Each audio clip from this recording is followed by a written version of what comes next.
ପଇସା କୁ କେବେ ହାଲକାରେ ଭାବିବନି। ପଇସାର ବହୁତ ଓକାତ ଅଛି। ବହୁତ ବଡ଼ ଜିନିଷ ଆକ୍ଚୁଆଲି ପଇସା।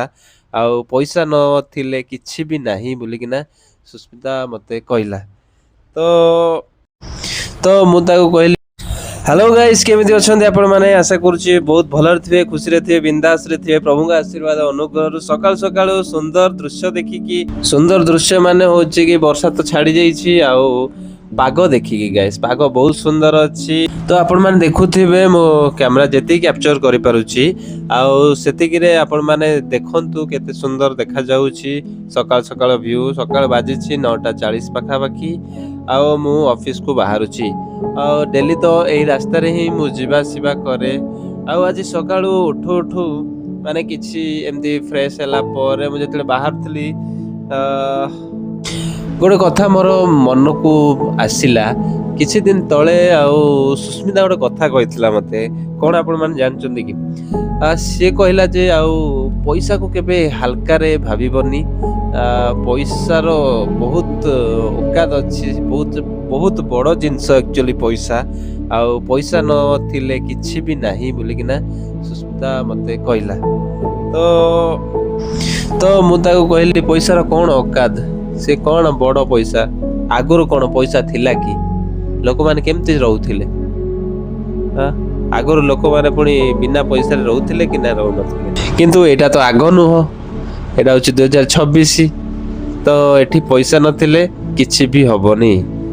ତ ପଇସା ଆକ୍ଚୁଆଲି ବଡ଼ ବିଷୟ ନାହିଁ। ପଇସାଠୁ ବଡ଼ ବିଷୟ କଣ ହଉଛି ଜାଣିଛନ୍ତି କି? ପ୍ରଭୁଙ୍କର ବାକ୍ୟ। ପ୍ରଭୁଙ୍କର ଅନୁଗ୍ରହ ଆଉ ତାଙ୍କର ଆଶୀର୍ବାଦ ହଉଛି ପଇସାଠୁ କେତେ ଗୁଣରେ ଭଲ। ମାନେ ପଇସା ବାକ୍ୟର ଏତିକି ବି ହବନି। ମାନେ ତା ଆଗରେ କିଛି ନୁହଁ, ସେଇଟା ଭ୍ୟାଲ୍ୟୁଲେସ୍।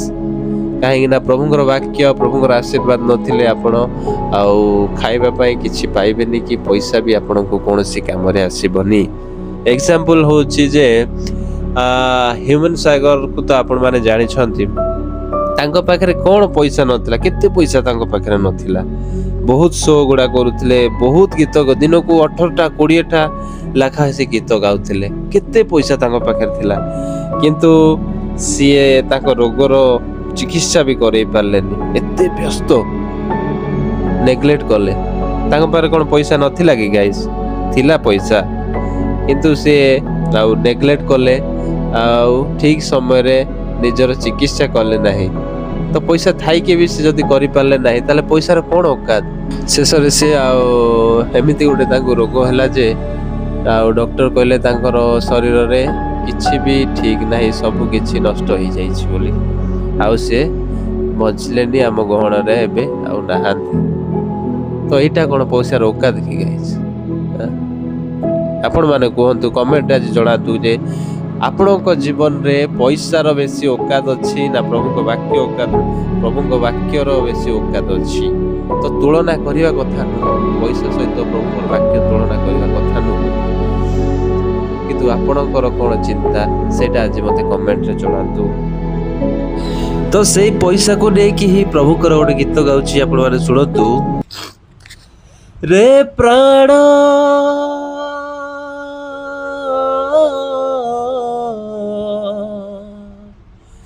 ରେ ପ୍ରାଣ